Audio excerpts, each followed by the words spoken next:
Hi, everybody. It's wonderful to see so many of you here tonight. Thank you so much for coming. I'm Josh Corey, obviously, and I'm introducing myself. And I used to work here, so I feel very comfortable standing behind something, with a book while people browse or whatever. So feel free to do that. Thank you, Woody, and thank you, Buffalo Street Books. We're so happy to have you. Thank you so much for hosting me. Thank you. Yeah, it's so great. I was working here 10 years ago, and it was still a bookery too, and it's so marvelous to see that the community has come together and is keeping this store going, and it looks better than ever, really. I mean, it's really looks great out there, and there's still an excellent selection. So go buy books. Start with this one, and then work your way down. So I don't want this to be too formal a thing. I will read a few things, but I'd really love to have a conversation, to answer questions, maybe ask questions, and we'll just see how it goes. So I'm going to start with a poem because I still identify primarily as a poet, and one of the funny things about writing a novel, we live in such a highly segregated and professionalized literary world now. And there is a kind of invisible, or maybe not so invisible, line between the poets and the fiction writers, and then there's the nonfiction writers doing whatever the hell it is they do. And so I still sort of feel a little tentative about identifying as a fiction writer or as a novelist. And there's a lot about poetry that feels like home to me. But at the same time, I had noticed before I started writing this that there was a little bit more narrative creeping into my poems, in spite of the fact that there had been something of an interdict against narrative throughout much of the 90s. We won't go into that here. It's a boring, long story. So this is a... thank you. So this is a poem called Mrs. God that appeared in Poetry magazine just a couple months ago. And it begins with a little epigraph from the poet David Schubert, your favorite of John Ashbery's. God and Mrs. God in watercolor blue skirt, desolate. And so it was coming across that line that gave me the impetus for the poem. Mrs. God. I am not a woman, I am a man, made in his image. I keep the house, a gray Cape Cod, and broom it well. I wear a skirt to be comfortable. I build the fire. When my husband comes home, I don't pester him with questions. He knows where to find his slippers and his pipe. Out our kitchen back door, I see the prophets freight hopping, the long bad Western in ancient English that no one need read to know. Everyone speaks his part. The women keep their heads down while the men are losing theirs. Children, how often I've prayed for a child, which means slipping meaning looks to my husband as we rock together on the porch of an evening, drinking lemonade and playing Scrabble. If he lets me win, it's a sign. I haven't won yet. But the neighbor children come and go and take the pies cooling on the windowsill without thanks. Sometimes terrible things happen to them. Some man spills the blood, cradled so carefully in every hand. I accept no blame. The pies were there to leave alone or not. God says nothing, but taps out his pipe, stands with a hand to ease his aching back. Time for bed. Our bed is a rolling ocean that I tread alone, just a head bobbing above the ash-colored waves, while the moon waits for me and everything to drown. To know again the peace the moon knows, the silence interrupted by astronauts, little green men, the spectacle a mother can't help but make of herself. God comes to bed, and I clutch a spar, a barrel, an oar, and ride out the night with it. When he fucks me still, he doesn't speak, for speech is creation. But I rock with him. I roll inside what cannot be comprehended in force. I forget that I'm a man. I forget the wild sea. I let slip my grasp and the colors I have that cover me. Once I dreamed of the morning. We left the house together in identical sober suits. We stood in the street and beheld the sad little town, wreathed in black crape for its children. As though the morning could show me his face, he coughed. And when I awoke in our ordinary bed, streaked by sun through leaded windows, I held my baby to my breast and watched the roof beam and whispered to her, "It's all right. We are safe only and always from our dreams." That was the poetry sound. Thank you. That poem, I like to read that poem before I talk about the novel because it includes a little bit of cross-dressing, as you could hear. My novel has a heroine rather than a hero, or rather it has a heroine who gives birth to a hero who is just as fake as she is. There was a review that came out today, actually, and I was very moved by it because the reviewer, a writer named Jacob Paul, really got the book better than I do and kind of explained it to me in this wonderful way. And I'm just going to print it out and hand it to people. But he talks about it as a postmodern Holocaust novel, which is a bunch of gobbledygook, really, but it kind of makes sense. There is this unnarratable darkness at the center of the book that for me is connected to the difficulty of narrating anything at all. As a poet, as somebody who's read too much, it's difficult to write a story, much more difficult than I expected. And it was a real adventure.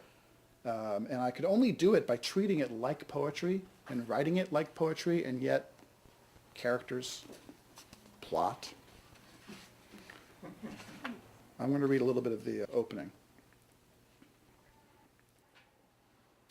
Black screen, a flicker, the letter. In the heart of the night, the new reader lies awake with the lights turned off, listening to the rain tapping on the skylight.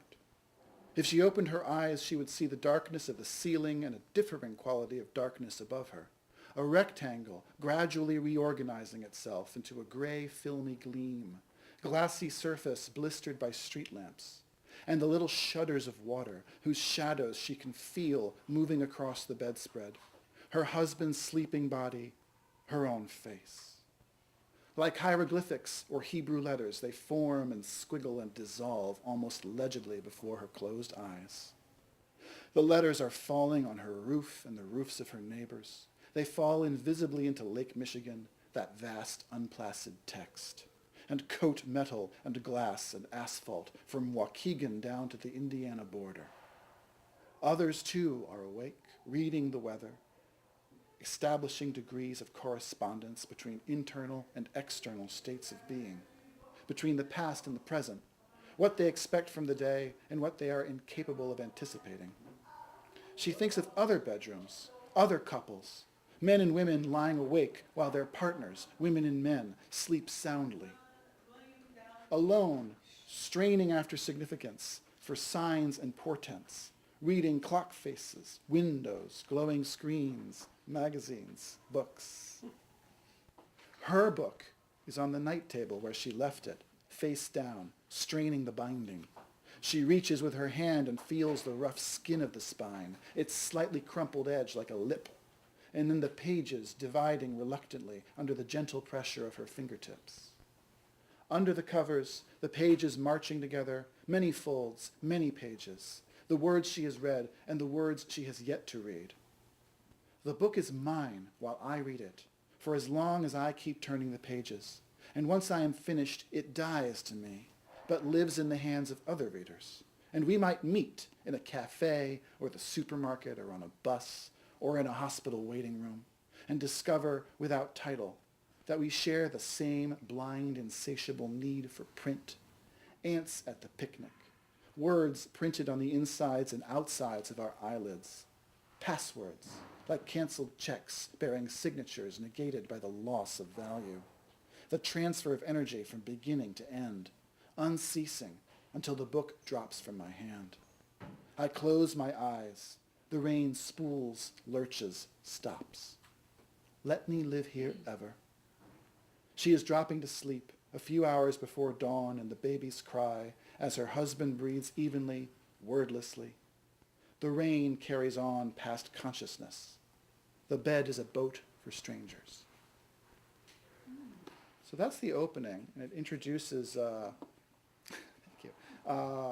It introduces us to a character who at first is known as the new reader, and then she gets a name, Ruth, and then Ruth gets a mother, and this mother is dead, and yet the mother continues to send Ruth letters. And so Ruth hires a detective named Lamb, and Lamb goes on a wild goose chase. That is the novel. So it's kind of these quests folded inside each other, which is a way I would not have thought of phrasing it until I read this review. It's brilliant review. It's amazing. I owe this guy big. But you can hear there, too, I mean, the novel has this kind of strange title, Beautiful Soul, which sounds so terribly sappy. But it's an allusion to Hegel, okay? But it's also terribly sappy. And then the subtitle, An American Elegy, but a lot of the book is set in Europe, and I've been asked point blank, what's American about this book?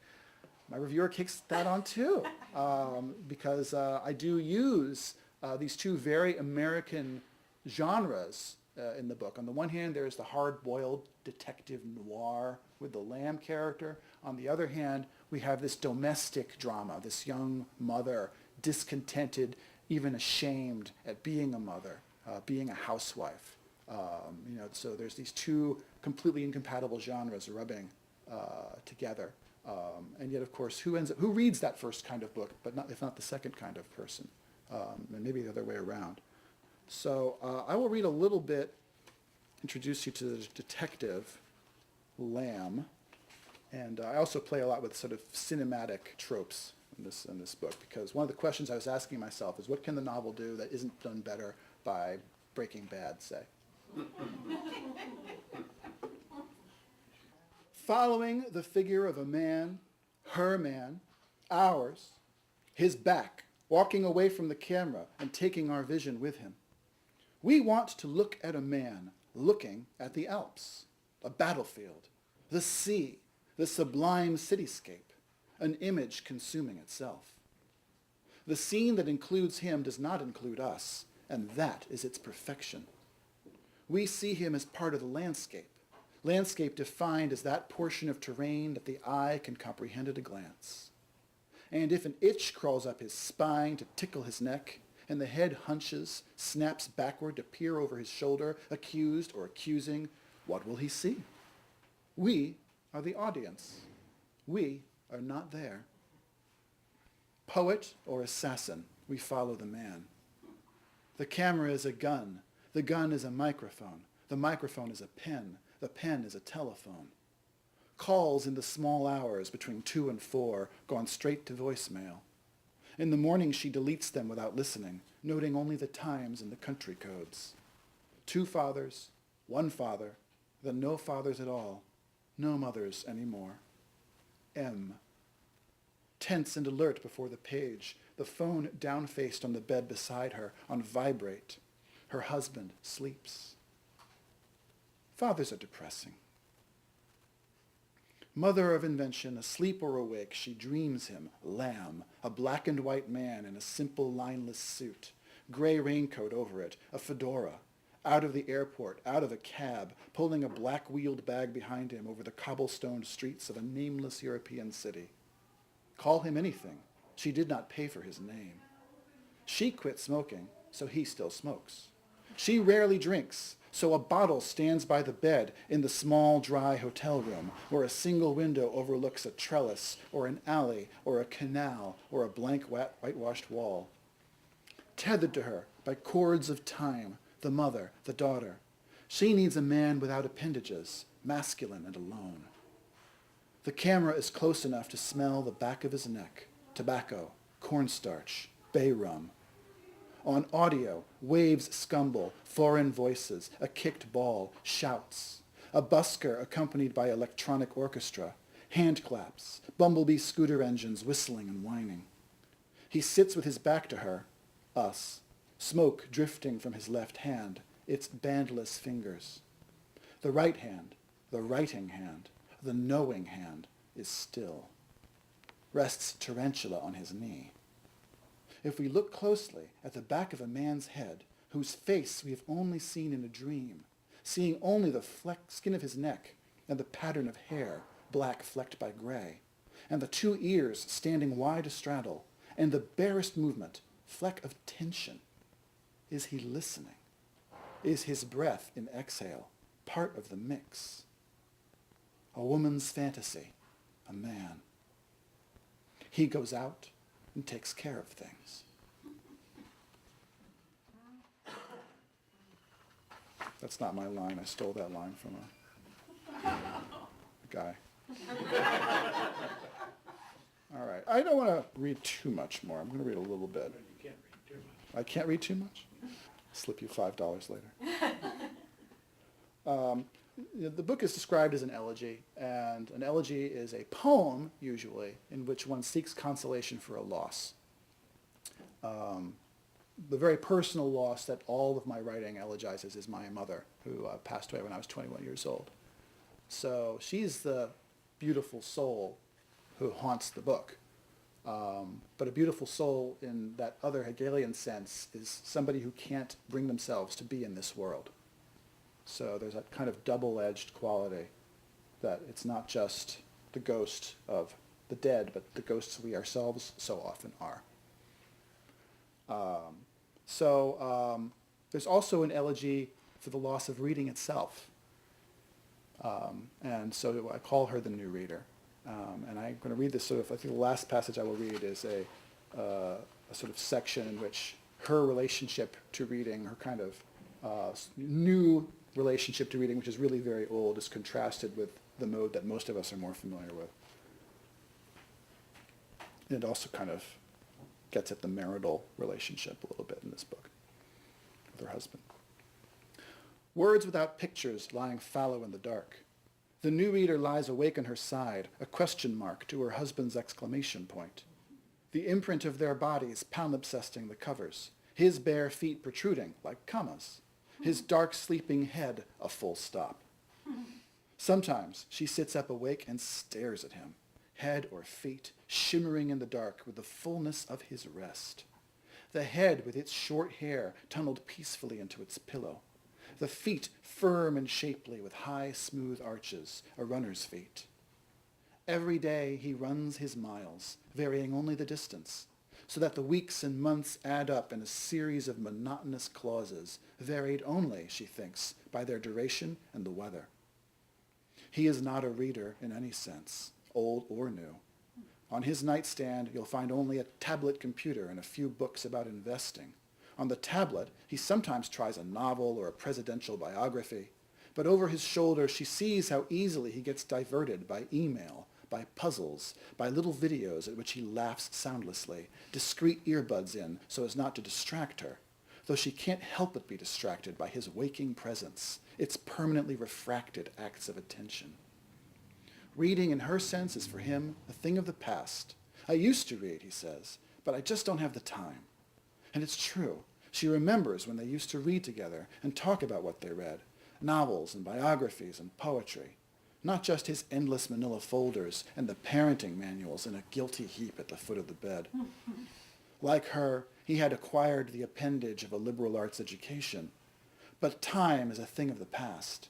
Just a few minutes before bed with his machine, flicking restlessly between images with impatient sweeps of his forefinger, seeking what he calls relaxation, dissipation, frittering away what she accumulates with her book, those droplets or droppings, spots of time, before lights out on his side, turned away from her. He never complains about her light. He can sleep through anything, she thinks. Her resentment by this time dulled and rote. All the other mothers say the same of their husbands. Men in general. It's why they rule the world, a friend once said, not joking. For Ben, words and stories and facts are all the same, in the same category as YouTube videos and sitcoms, smaller and larger chunks of data to be collected and sorted and perhaps briefly savored before being filed away in a process as good as forgetting. There was a time, in law school and her years afterward working at the firm, when she'd been almost the same, when her days, which often became her evenings, were so filled with print of the driest variety that there was nothing possible for her at night but television, HBO, The Sopranos and Curb Your Enthusiasm and The Wire. These things sustained some capacity in her, what she supposed you'd call her imagination, kept a dormant self alive in what had proved to be only a long transition between the old reader and the new. At home now with the baby, doing next to none of the work she had trained for, reading had changed for her. It was the nearest thing she had to an identity, if it's possible to have an identity that goes unrecognized by another living soul. Identity is probably not the right word for it. It's only her center, the still point around which her now hopelessly ephemeral and other-driven life revolves. She is the addict, not Ben, who has the job, who snaps off his own light every night at exactly 10 o'clock, and is up before her and the baby while it's still dark for his run, no matter the weather, while she is still trying to gather up the fragments of her interrupted sleep. He turns out the light and turns away while she goes on turning pages, trying to do it silently, wincing at the gossipy crinkle of paper or the nearly inaudible creaks of a hardcover's spine. She is certainly tired. She's exhausted even. The night stabs at her body with little twinges, demanding unconsciousness. But her eyes run ceaselessly over print, absorbed in story, phrases, guided by syntax, like a blind woman whose fingertips' contact with a line of braille is more than a substitute for sight. It is her only means of transcending distance, of bringing what's far away close, of locating in a landscape her otherwise hopeless, immured and provincial body, buried in motherhood, wifehood, the Midwest, confined to understanding only what it can itself grasp and fold and twine. The halogen lamp presses its long finger to the page, diffusing only a little light into the underwater corners of the bedroom, outlining in shadow the volume of her husband's submerged, sleeping body, cold and lifelike in the dark. If she were to put down her book and shut out the light, turn toward her husband and stretch out her arms, gather him to her in search of warmth, as she had so many times in the past, would he remain stiff and asleep? Would he fold with her, two questions in the bed, journeying together to the end of the night? The shadows sharpen. The line of his body leaps away from her. Instinctually, his feet find the covers and disappear like a pair of divers without a splash. Her finger follows the light down the page. Her lips move silently. She plunges into the only river that will receive her. Until finally it all blurs over much. She lets the volume slide from her hands, hits the switch that plunges the room into darkness, settles back on the pillow, feels her husband shift beside her, stares at the ceiling, closes her eyes, opens them, closes them, until the night itself is asleep. Stop there. Wow.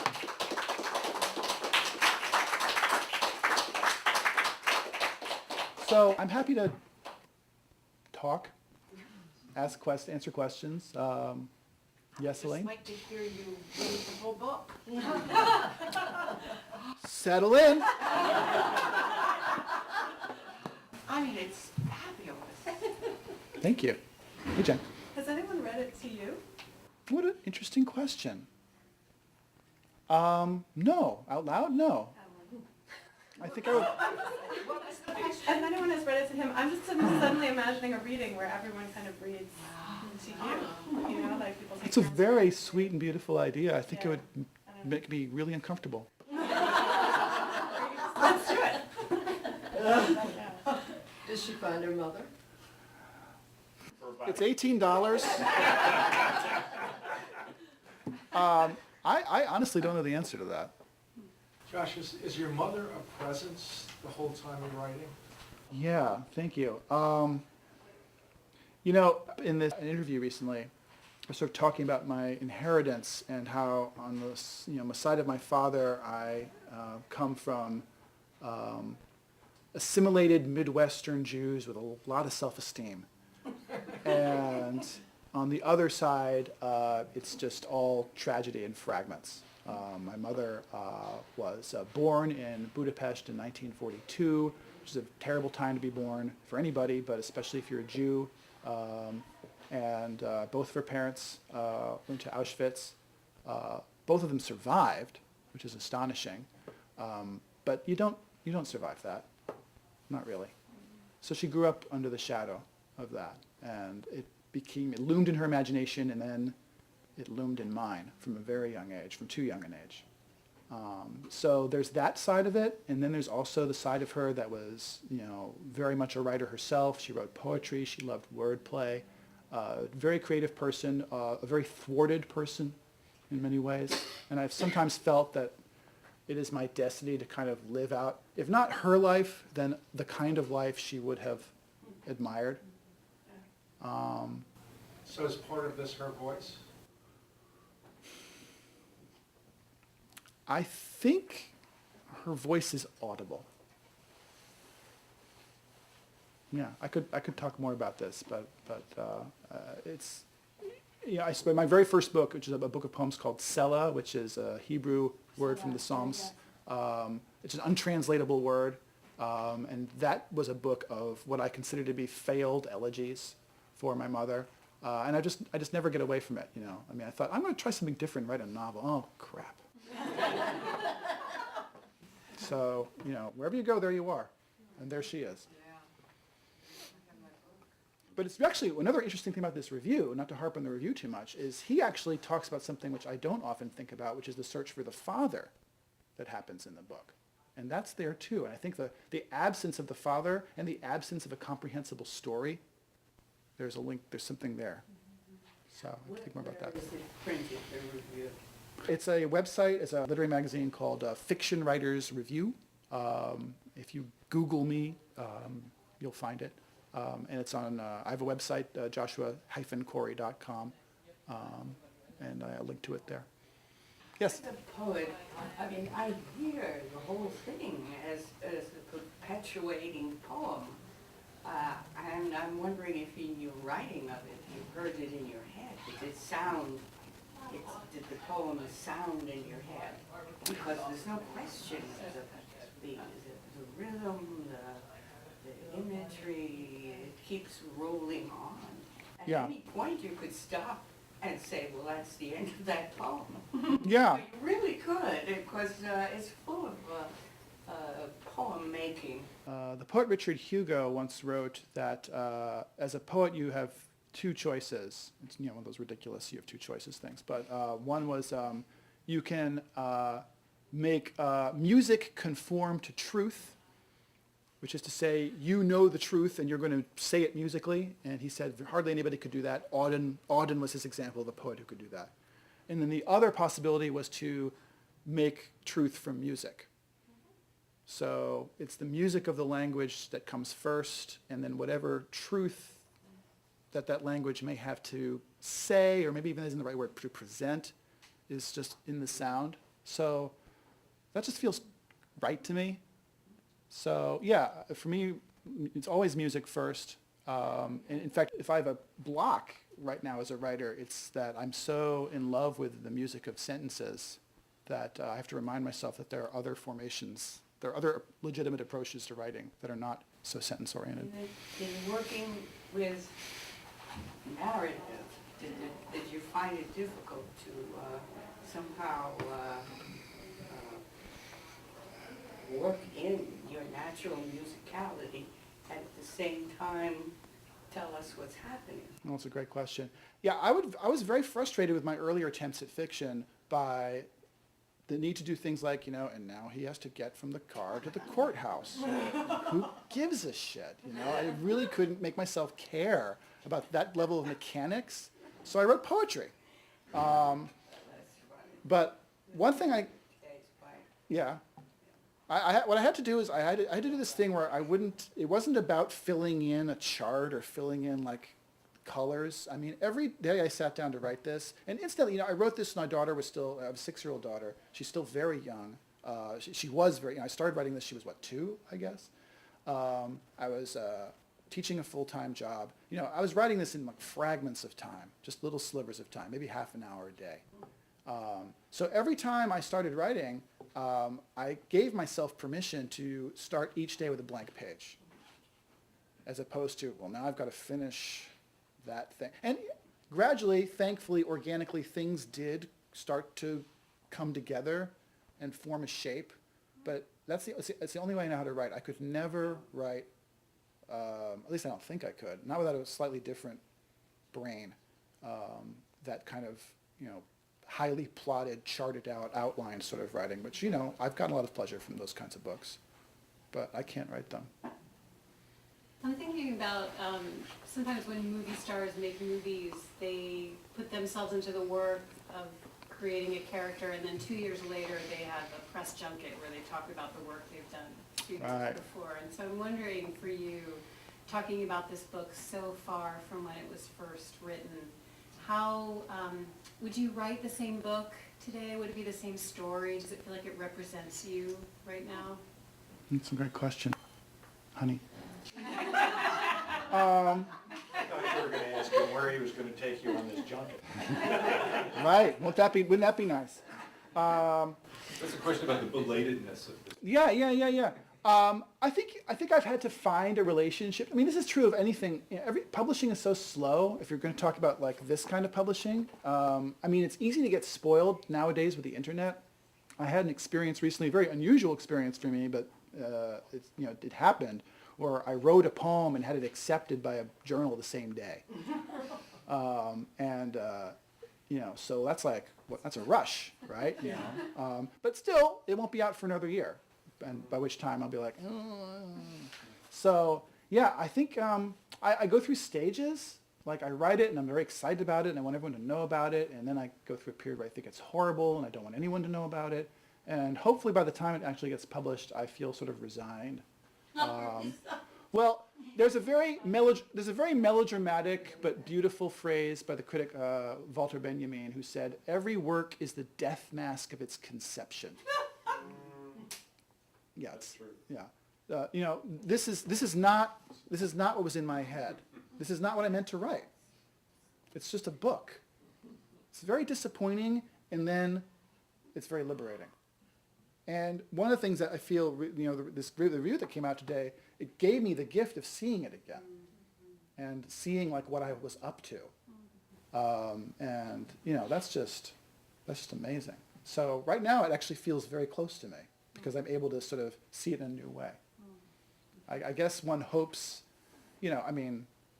don't they say about some books that they are fresh every time you read them? I guess I hope that will be true for me for at least a little while. I have several other friends who are writers, and what I want to try to do right now is not overlay their writing process on you. Mm-hmm. And so I want to find out about yours. Their writing process, it tends to be, they write like 6 chapters, and then they revise those 6 chapters for 3 years. Yeah, And then they write the next 6 chapters, and they revise those for another 3 years. very efficient. I could never do that. Yeah, I would kill myself. yeah. But I'm quite open to that being your process. But I'm just curious. I have a sneaking suspicion that yours is different.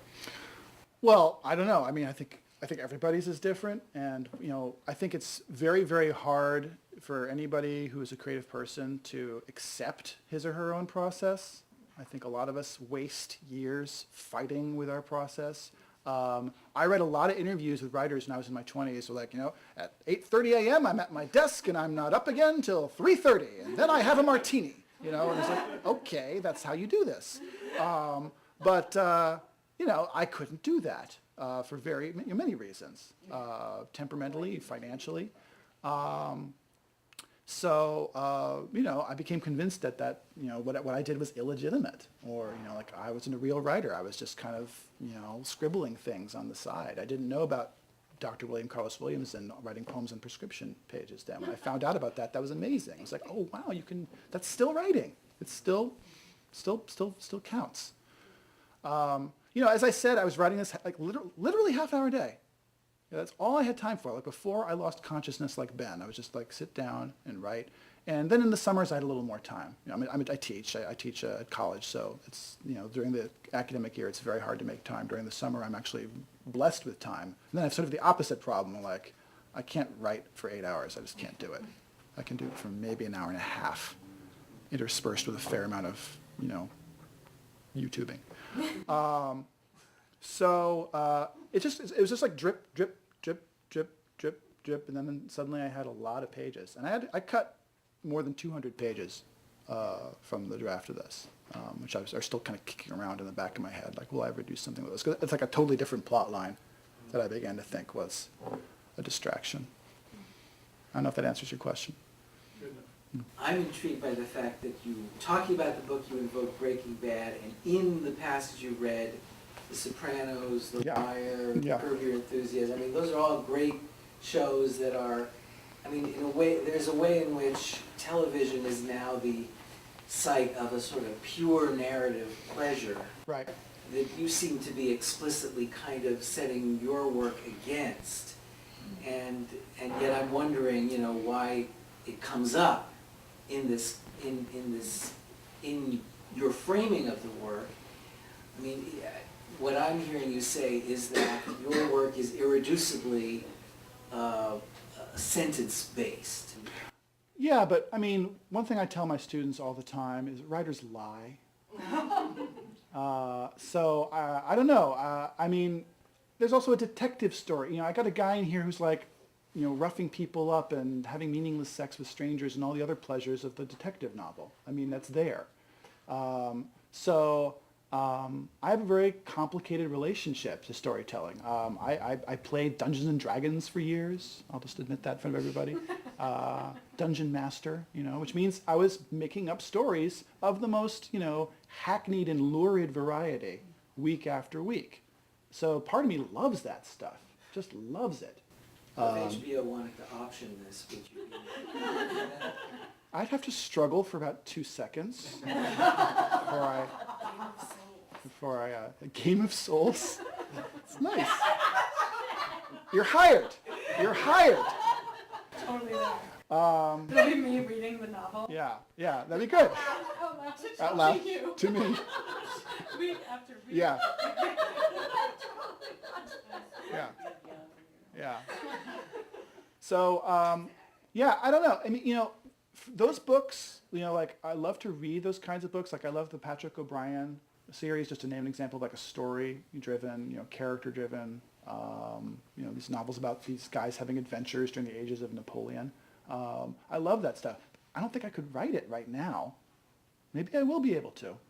I've sometimes thought like maybe I should like write like some kind of really, really lurid little story under a pseudonym.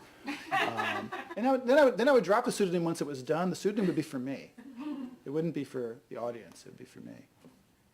I thought the cinematic technique, or whatever you want to call it, element in the book was very inventive. I don't recall reading a novel that used that in the way you Thank you. employ it. Did you start out with that idea, or did it evolve as you were writing? I knew I was playing with some of the most tired genre tropes around, I actually have my, Ruth goes to an office, in like the Acme building, and I mean, it's all there. Yeah. Although it also happens to be the office of her couples therapist. So there is this kind of overlaying again of the sort of the two genres, the domestic drama and the detective story. I don't know. I knew that I had this detective character who was going to be very self-consciously, that kind of character, and it seemed like the way to approach him was to describe him from outside, the way a camera does. And also because I was, again, I was, and to some extent still am, very serious about that question. What can the novel do that TV can't do better? Because for a while there, I didn't even read fiction because I was convinced the answer was nothing. I have now amended my ways, and I'm converted back to the faith, but I was definitely wandering in the wilderness for a while there. Yeah, Jen. Have you read If on a Winter's Night a Traveler? Oh, I love that book. Oh, okay, yeah, I'm just reading that, If on a Winter's Night. Italo Calvino, huge inspiration for me. It's funny, Huge inspiration for I started me. reading that after I read the beginning of your novel. Yeah, And then yeah. just planning on going back to it. Yeah, no, Calvino comes up a lot when people, like the 5 or 6 people who've read this talk about it. I was wondering, I was struck by we were talking about Selah as being a sort of failed elegies. I think elegies always fail. Well, so that was my question for you, thinking, it's really the idea of consolation and analogy Yeah. was continuing to go through my mind. This book being subtitled. Yes. Now, does this offer consolation in a different way to you in your own process? I'm going to read a little bit of the review that answers this question for me.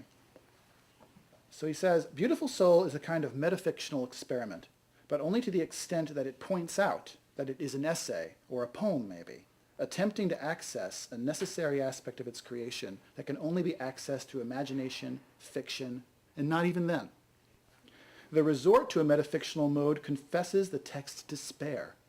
It doesn't believe in a transparent language that might directly relate its action, but then the notion that the text's materiality might succeed where its signification could not seems more quixotic than optimistic. So it's that phrase, the text's materiality might succeed where its signification could not. In other words, all I have to answer this terrible void is just words. And there is, I do believe, I think most writers, if you pricked them, would admit this on some level, that if I just keep writing, if I just keep dancing as fast as I can, then I won't yield to the despair. Yeah. But yeah, I mean, it's so it's kind of like this sense of, it doesn't console, but There are more words. yeah, I It's a mean, bigger kind. you know, it's the old Woody Allen joke about the guy who, his brother-in-law believes he's a chicken, and the guy says, well, I can cure that, and the consultant says, yeah, but we need the eggs. That seems like a really good place to sort of end the formal part of this, but I'm happy to chat with you. I would love to sign books. Books are for sale. Thank you so much. Thank you for coming out. Thank you.